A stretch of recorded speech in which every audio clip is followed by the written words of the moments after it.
Hey ladies and gents, welcome back to another video. My name is Kukulechu, the owner of talkinmusic.com, and today I'll be talking about the 7 biggest mistakes that people make when using the reverb effect. I want to make sure that you avoid these 7 mistakes so that you can get a really professional sounding mix. So let's get started then. The first mistake that a lot of people make, this is the same mistake that I used to make. You need to make sure that you equalize your reverbs so that they can fit well with other sounds in the mix, or else your mix will sound muddy and the reverb will sound more washy. You won't be able to tell the difference between the reverb signal and the dry signal. So make sure that you equalize your reverbs. So let me give you a before and after of a sound which has reverb without EQ and reverb with EQ.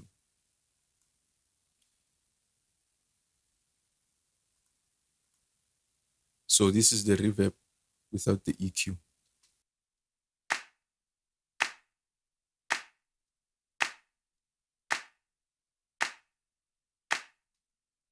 And this is the reverb with EQ.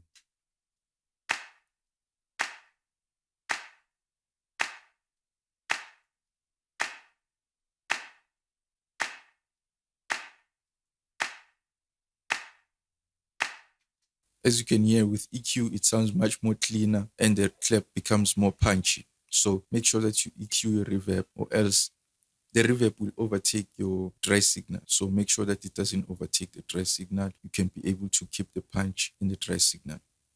And then mistake number 2 is using long decay times. Now, the problem with using long decay times is that the reverb will overlap to the next hit of each sound or the next word when it comes to vocals. So you have to make sure that you avoid that, because your mix will be muddy. The reverb won't fit well in the mix. It will sound amateurish.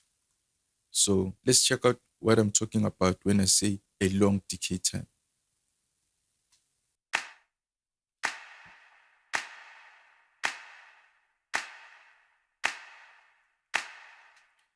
As you can hear, the reverb doesn't fade out before the next hit of the clap. So you have to make sure that the reverb fades out before the next hit of the clap.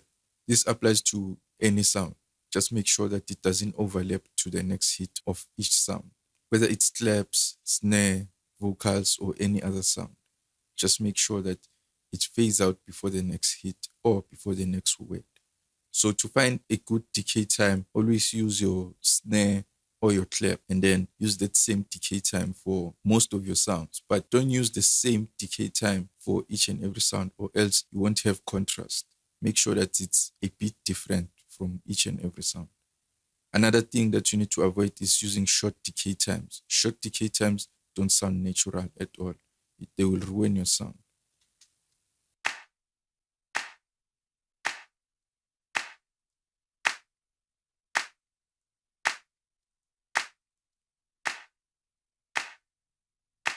As you can hear, it sounds really weird. So make sure that you don't use short decay times or long decay times. You have to make sure that you find the perfect decay time.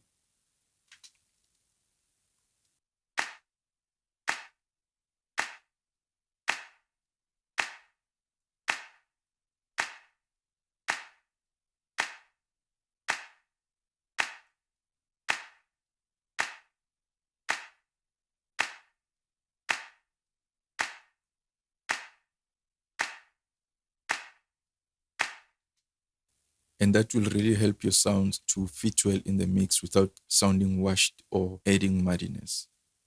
This also leads to mistake number 3, which is making your reverbs too obvious. One thing you have to understand about reverb is that reverb is not supposed to be heard. It's something that you're supposed to feel. So reverb should add emotion to a sound and help the mix to have emotion. It's not something that you should be able to obviously hear. Let me give you a simple scenario of what I'm talking about. What I'm going to do is to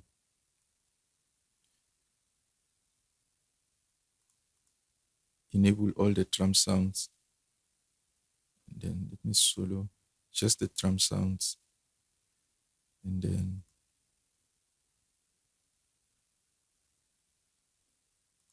solo the reverb as well.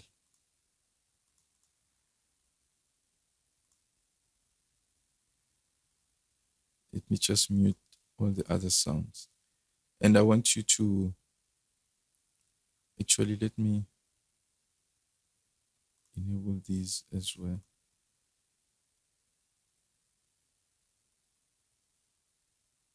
Except for this. I want you to listen to the difference between the before and after. I'll start by playing the drums with the reverb on. And you'll think that there's not enough reverb, but also listen when I disable the reverb. You'll be able to hear that, oh, there's reverb there. So check it out.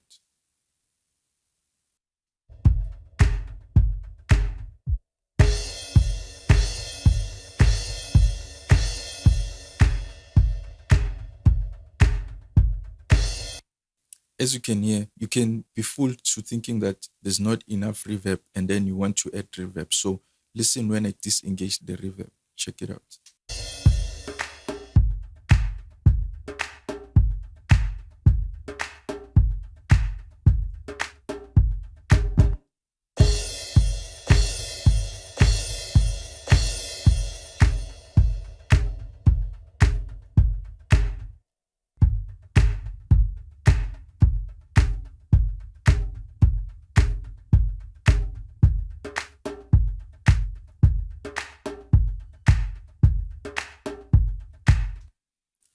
I hope you heard the difference.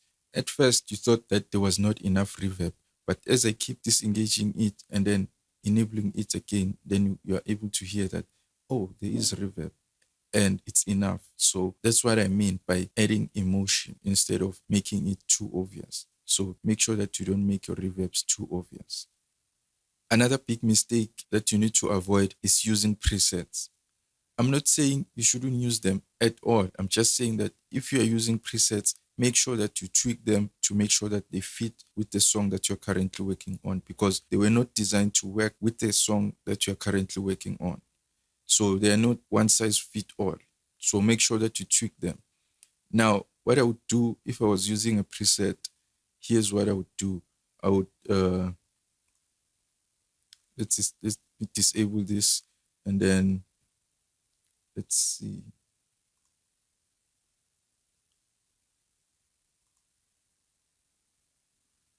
And then I would open up a reverb and then duplicate it, and then disable the duplicate, and then choose a preset. Because we're working with a clap, I would choose a, let's say, fat snare. Let's check it out.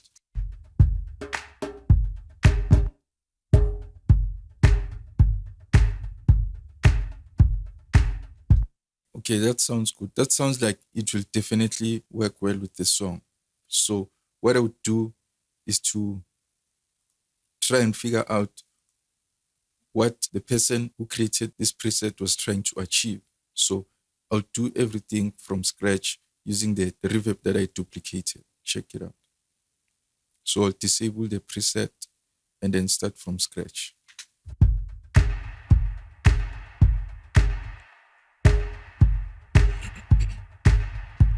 This will help me figure out what the person who created the preset was trying to achieve, which will help me understand the reverb even more. So this will also help me in the future so that I can create my own reverbs.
Now I can hear that the reverb has too much decay. So what I'll do is to try and find a good decay time.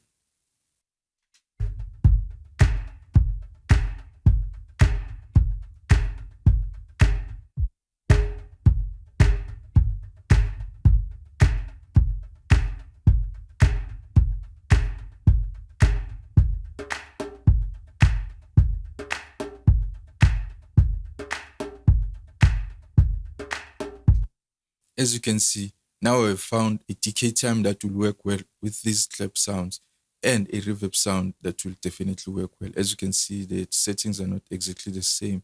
This becomes my reverb sound instead of using the preset. Now, if I only use the preset, I would have been fooled into thinking everything is fine, but the decay was long. But I wouldn't have realized that if I just chose the preset and then used it as is. So make sure that you tweak your presets and make them fit the song that you're currently working on. Another mistake that I used to make was not using the pre-delay.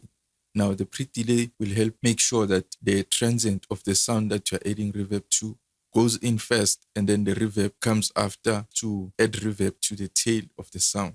That keeps your sounds punchy. They'll definitely not be pushed back in the mix. So make sure that you use pre-delay. There's no formula for pre-delay. You just have to use your ears and trust your judgment. Let me see if I can give you a before and after. This is without pre-delay.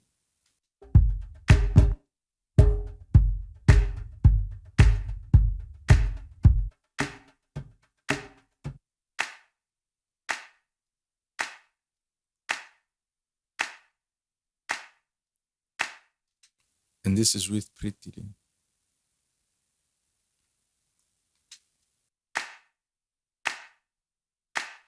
Let me exaggerate it so that you can hear what pre-delay does.